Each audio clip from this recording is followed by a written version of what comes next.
저희들이 시뮬레이션 해보니까 30억 미만이 제일 많고요. 그 다음에 60억까지도 효과가 크게 나타나는 것 같아요. 그 다음에 이제 100억 넘어가시는 분들은 효과는 거기는 이제 크게 세율에 따른 그 효과만 보는 것 같습니다.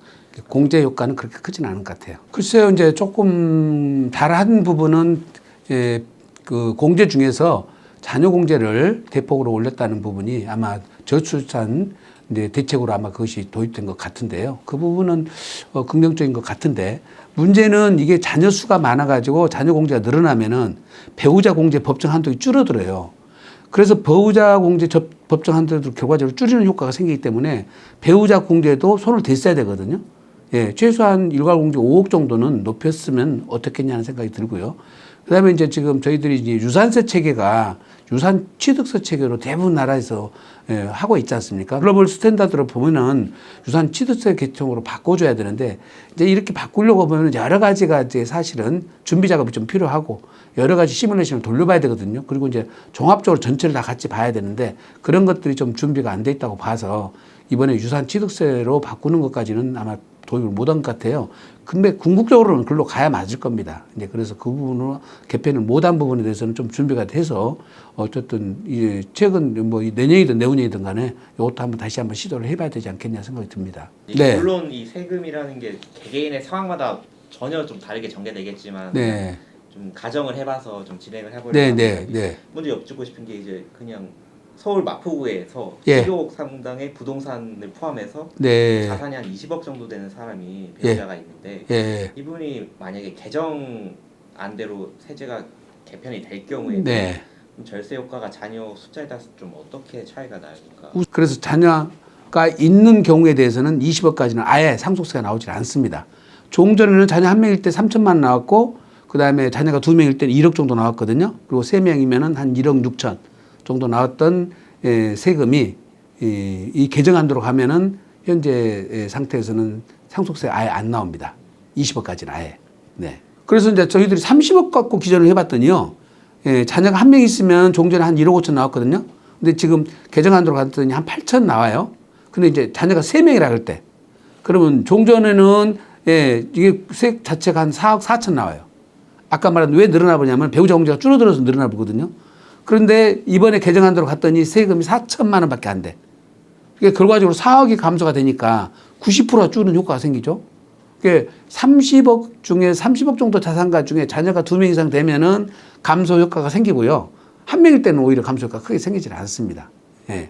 60억일 때 한번 저희들이 해봤더니 시뮬레이션 해보니까 자녀가 한 명일 때는 거의 감소 효과가 없어요. 왜냐하면 8억 4천에서 7억 4천이니까 한 1억 정도밖에 안 줄어요. 근데 자녀가 3명이다 그러면 13억에서 7억 5천이 되니까 한 5억 5천 감소가 되죠. 자녀가 3명 이상 돼야 절세 효과가 좀 생기는 것 같아요. 2명은 종전보다 약간 줄어드는 효과가 생기고 그러니까 세율을 손을 안 대면 이 공제 방식은 효과가 별로 안 나옵니다. 고액 자산가들도 세율 조정이 돼야만이 절세 효과가 생기지 지금 이제 야당에서는 좀 부자 감세라고 그래서 세율까지 낮추는 건 좀 무리가 있지 않냐. 그래서 그 부분을 가지고 지금 조금 부정적인 생각을 갖고 있는 것 같은데요. 이게 세제 개편에서 세율 조정을 안 하면 절세 효과는 많이 떨어집니다, 사실은. 그리고 특히 자산가들 입장에서 보면은 미미하죠, 이게. 공제 20억 해봐야 전체적으로 감소하는 것은 얼마나 감소하겠습니까? 공제에 대한 세액만 감소가 되니까요. 그리고 이제 전체적으로 제일 중요한 것은 우리나라 상속 증여세 세율이 일본 다음으로 높지 않습니까? 그러니까 최고 세율이 너무 높게 나오고 있는 거는 여러 가지 이제 부작용이 있으니까 세부 부담을 막 많게 만들어 가지고 그게 세수 효과 꼭 나온다고 볼 수는 없습니다, 사실은. 왜냐하면 지금 뭐 상속세 때문에 해외로 이주하신 분이 꽤 있어요. 아마 그게 지난번 통계치자 보니까 한 4위 정도 되는 것 같아요, 우리가. 그것은 결과적으로 국부 유출이 돼버리고 있지 않습니까? 더 큰 것이 더 일어나고 있으니까 좀 부자들, 좀 자산가들한테 상속세를 좀 기꺼이 낸다는 표현은 좀 그렇습니다만 그런 극단적인 회피가 안 일어나도록 적정한 수준에서 과세가 이루어지는 것도 괜찮을 것 같습니다. 글쎄 지금 20억 정도 재산 있는 분들하고는 별 차이가 없어요. 이제 20억까지는 20억, 30억은 예. 어차피 다 공제 미달이니까. 그다음에 이제 50억 가지고 분석을 해봤더니 자녀 하나 있을 때는 지금 현재 개정안으로 따지면 한 2억 6천 되는데 오히려 이렇게 지금 일괄공제 방식으로 세율을 안 건드리고도 이거는 5천만 원밖에 안 되거든요. 10억 올려버리면. 그 다음에 자녀가 3명 있을 때는 거꾸로 4억 정도가 지금 우리는 현행 세율이 나오는데 지금 일괄공제 방식은 4억 8천이니까 지금 50억 가까이에서도 세금 부담이 큰 차이가 안 납니다. 사실은 결국. 그런데 아까 설명드린 대로 이제 금액이 커지면 여기서 이제 차이가 많이 나는데 100억을 놓고 계산해 봤더니 지금 이제 우리가 개정된 규정으로 따지면 22억인데 지금 이제 일괄공제 방식으로 갔더니 23억에서 19억 차이니까 절세 효과가 많이 떨어지죠. 여기서는. 그래서 이제 자산가들 한 300억, 500억 이런 분들한테는 세율 구간이 굉장히 중요하고요. 일괄공제하고 세율을 안 고치더라도 일괄공제만 하더라도 지금 세부담 감소 효과는 비슷합니다. 여기는 일괄로 공제를 해주다 보니까 왜냐하면 자녀수에 대한 공제는 늘어나면서 아까 말씀 배우자 공제가 감소되는 추세였다고 그랬잖아요. 근데 기본 공제를 높여놓으면은 그 변동 때문에 일괄공제 10% 늘리는 것도 그렇게 나쁘진 않은데 자산가들한테는 효과가 없다. 많이 떨어진다. 그래서 자산가들에 대한 절세 효과를 대비해서 아마 세율을 국가에서는 기획재정 반에는 놓던 것 같습니다. 지금 60억 미만에서는 큰 차이가 안 나요. 자녀 공제를 방식으로 가든 일괄공제 방식으로 가든 자녀가 또 이제 3명이나 4명 있는 분들이 이제 이것도 절세 효과가 크게 생기는데 2명까지는 일괄공제 방식이든 자녀 공제 방식이든 큰 차이는 안 날 것 같습니다. 그리고 세율도 10% 낮추고 안 낮추고는 과표가가 낮은 분들은 그렇게 영향을 받지는 않을 것 같아요. 시뮬레이션 해보니까.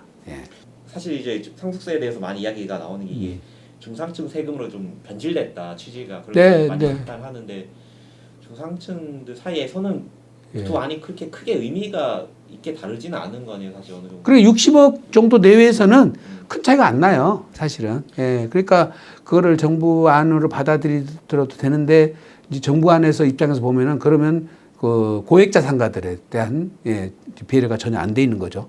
고액자산가들 입장에서 보면은 지금 어떻게 보면 공제액도 그대로도 변동이 없잖아요. 큰 차이도 없지. 세율은 최고세율 구간을 갖고 있는데 아까 말씀드린 자산평가는 종전보다 훨씬 높은 평가를 갖고 있기 때문에 종전에 부담했던 세보다는 벌써 6배 가까이가 늘어나는 꼴이 돼버리죠. 이거는 좀 너무 가혹하거든요. 그러다 보니까 이제 지금 말하면 국부 유출이 일어나고 있는다 그런 얘기가 나옵니다. 그래서 부자 감세라는 논리하고 국부 유출이라는 논리하고 따져보면은 글쎄요 부자 감세가 그렇게 부자 감세가 아니라 어떻게 보면 좀 세제를 정상화시키는 거거든요. 원래는 인플레이션이 있고 물가가 올라가고 소득이 올라가면 그 과세 표준 대상자들이 늘어나지 않습니까? 그러면 원래 연동을 시켜야 되거든요. 물가 변동이랑 연동을 시켜야 되는데 우리는 그런 것을 하나도 안 시켜놨다는 얘기죠. 그러니까 그때 당시에 과세 대상으로 삼았던 대상자들이 본래 목적도로 안 가고 우리가 통상적으로 이런 세금을 대중세라고 그래요. 일반인들이 부담하는 세금. 이게 보통 20%가 넘어가면 대중세 계통으로 가는 거거든요. 그러면 지금 현재 서울만 해도 13%가 상속세를 내고 있는데 곧 20%가 넘어가거든요. 그럼 대중세가 돼버리잖아요.